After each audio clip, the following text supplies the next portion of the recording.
कि दौलत मिट्टी की तरह है, मिट्टी को पांव के नीचे रखो, अगर इसको सर पर रखोगे तो ये कब्र बन जाएगी। पैसों की अच्छी खासी रेल पेल हो गई और उसके साथ ही लाइफ अपग्रेडेशन भी। घर भी ऐसा जो किसी महल से कम ना था। आज वो महल जैसा घर वीरान पड़ा है।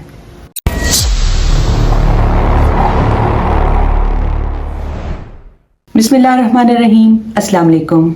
मेरा नाम शकीला नरगिस एडवोकेट है और मेरा ताल्लुक गुनाहगारों की उस बस्ती से है जिसे उर्फ़ आम में कचहरी कहा जाता है। जिंदगी गुजारने के लिए बहुत से मादी लवाजमात की ज़रूरत होती है, मगर जब ये मादी अशिया रिश्तों को रिप्लेस करने लगे तो जिंदगी में बिगाड़ पैदा होना शुरू हो जाता है। हजरत अली का कौल है कि दौलत मिट्टी की तरह है, मिट्टी को पांव के नीचे रखो, अगर इसको सर पर रखोगे तो ये कब्र बन जाएगी और कब्र जिंदा लोगों के लिए नहीं होती। हमारी आज की कहानी इसी मौजू पर है, तो आइए सुनते हैं आज की कानून कहानी।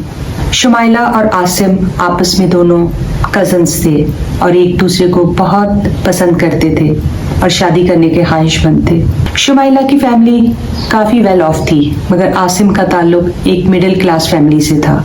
मगर असल मसला ये था कि आसिम अभी तक सेट ना था, ना तो वो कोई खास पढ़ा लिखा था और ना ही उसके पास कोई ढंग की जॉब थी।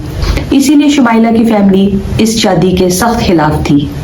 आसिम के घर वाले भी इस शादी के खिलाफ थे, क्योंकि आसिम अभी सेट ना था और शादी और उसके बाद का तमाम खर्चा उसकी फैमिली को बेयर करना पड़ता। बहरहाल इतनी मुखालफत के बावजूद दोनों अपनी जिद पर अड़े रहे और उन्होंने वालिदैन को मजबूर करके शादी कर ली। खुदा की करनी ऐसी हुई कि शादी के फौरन बाद आसिम ने एक छोटा मोटा केबल ऑपरेटर का काम शुरू किया, जिससे उनका गुजारा ठीक ठाक होने लगा। इसी दौरान उनके 2 बच्चे भी हो गए, एक बेटा और एक बेटी, और यूं देखते ही देखते 5 साल का अरसा गुजर गया। इस दौरान आसिम का काम तरक्की करने लगा। शुमाइला घर संभालने के साथ साथ कारोबार में भी उसका हाथ बटाने लगी और फिर देखते ही देखते उनका काम इस हद तक फैला कि आसिम पूरे पाकिस्तान की केबल ऑपरेटर्स एसोसिएशन का सदर बन गया। पैसों की अच्छी खासी रेल पेल हो गई और उसके साथ ही लाइफ अपग्रेडेशन भी।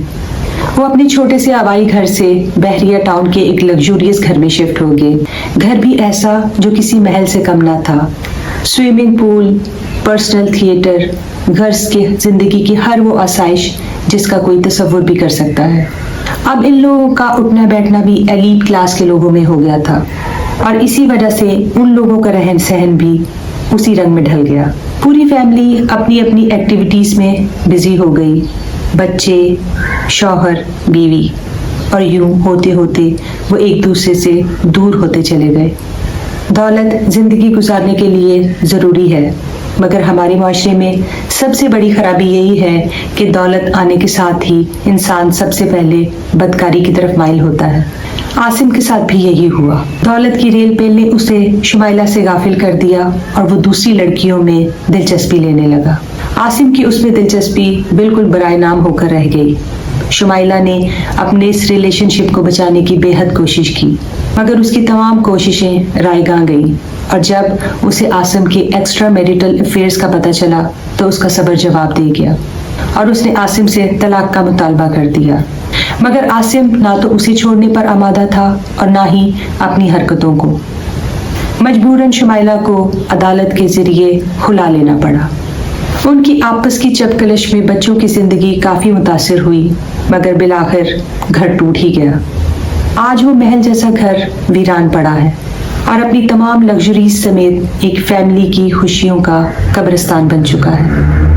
बच्चे घर के माहौल से तंग आकर हॉस्टल में शिफ्ट हो चुके हैं और यूं वो दौलत जिसके हसूल के लिए इंसान तमाम जिंदगी सरगर्दा रहता है, एक पूरे घर की खुशियों को निगल गई।